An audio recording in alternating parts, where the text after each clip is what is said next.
Really quick crash course tutorial on how I do drawings of wolves, cats, and dragons.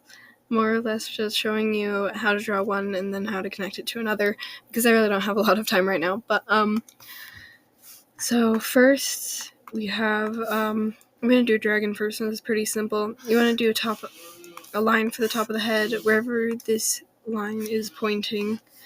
This is side profile, by the way, of all of these. So wherever this point is where your dragon's going to be looking, so if it's up, the dragon's going to be looking this way. Or if your dragon head is going this way, it'll be looking down. Or if it's looking this way, straight ahead, looks down, kind of a thing.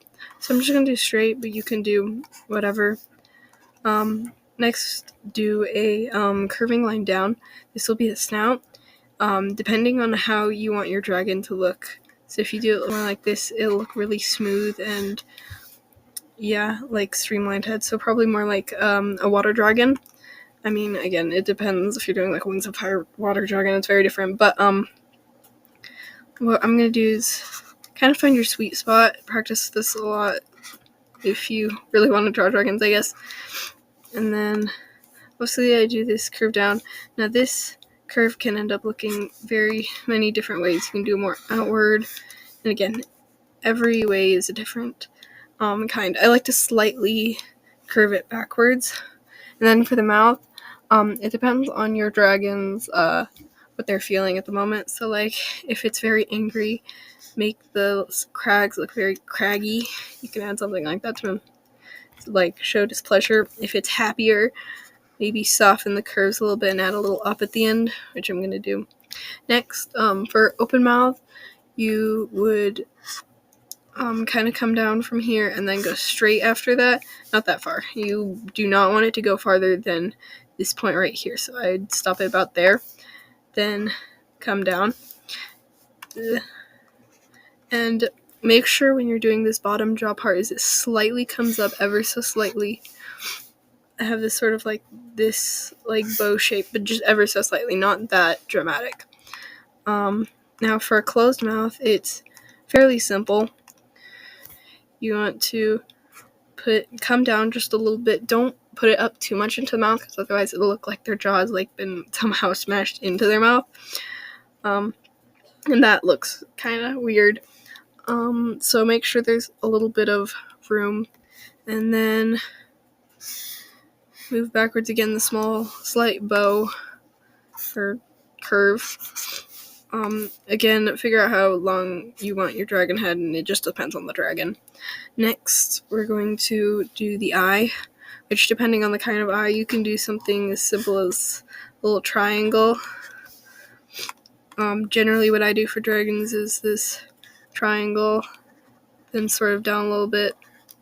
Then you can put the pupil wherever. I mean, that's just generally how I do it.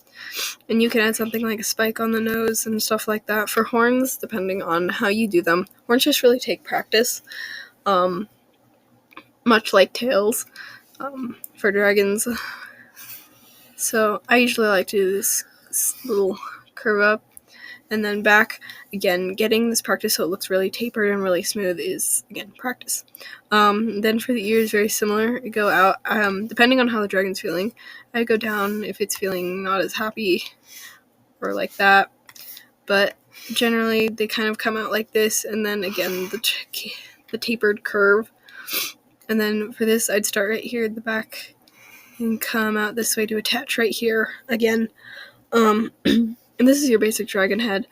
You can add lots of little details and stuff to make your dragon more customized. As for just the neck, I'm going to show you, I'd start like right here.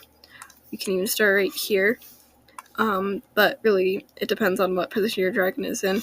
And again, making a snaking curve. You can make this as curvy or as straight as you want. Again, it depends on you and your dragon and the position that you want it to be in. Then have one kind of falling behind. You don't want it too thick, but not too wide. And when it gets about here, you might want to like pull it out a little bit, because this is about where you would put the shoulders. Again, this is just a doodle, so that's, more or less the idea. Now I'm going to use a lot of those principles to create a wolf real quick. So I'm going to go to full camera. So again, we're going to start with the top of the headline, and this is again where the snout is going to be pointing. Next, we're going to go down. It's again very similar to how we drew the dragon. And come down like that. Now for this one, once we get to this part, you do want to come down like that, but after that it changes because wolves don't have like the craggy dragon mouth. If you see them, they kind of have this. That's very exaggerated, but more or less it comes down and then up. Even if your wolf or canine is unhappy, it still comes up a little bit before going down or going up more.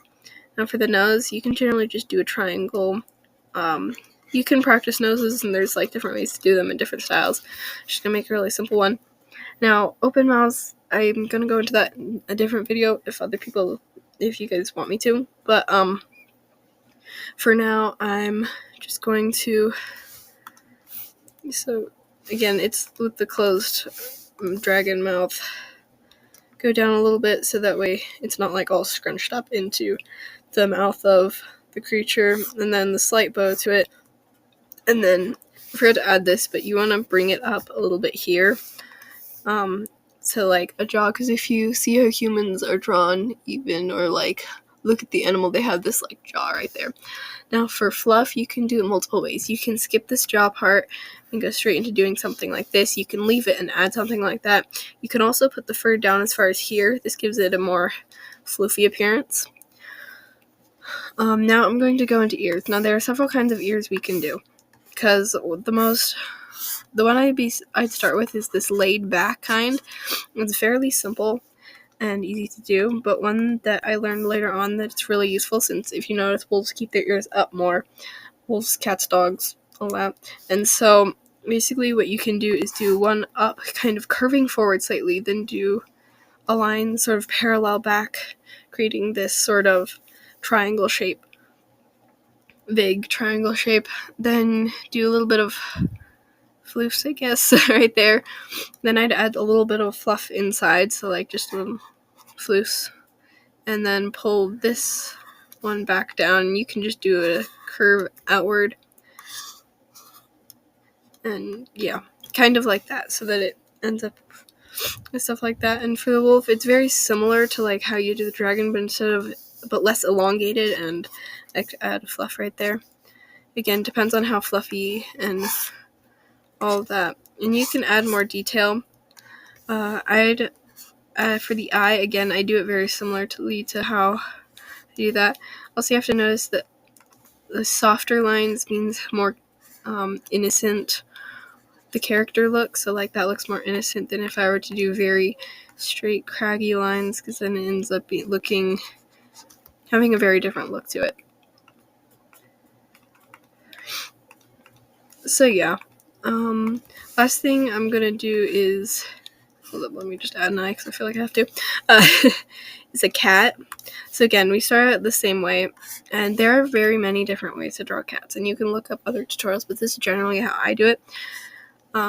So again, same with the line, but this time instead of going as far out with the snout, because if you look at cats, their snout isn't as long as a wolf. Again, I would use reference for this, but I currently didn't pull up any, so it's fine. So their snout is a little shorter, and I don't know if you can see this like sort of sloping forehead part. It's a little bit more dramatic, so I'd go down a little bit more and then add the snout. So as you can see, the snout is a lot shorter and a little bit more blocky than, say, the wolf, comparatively. So, and then I say mouth as the wolf. And again, you can do the same thing with the fluff and how you want it, and the ears are very similar. However, notice, I would point out that a lot of cats have more rounded ears, so if you do this, try and like keep it very round. Another thing about stylization when it comes to these things is for dragons, some people, you'll notice they do this sort of like this thing, and that's totally cool. You just add that on and it looks cool. Now if you want to add something like hair for like a wolf or a cat, something you can do is erase this top part. You can keep like parts of it and then like add this floof, and this can give your character a lot of personality and more swish if you're animating it.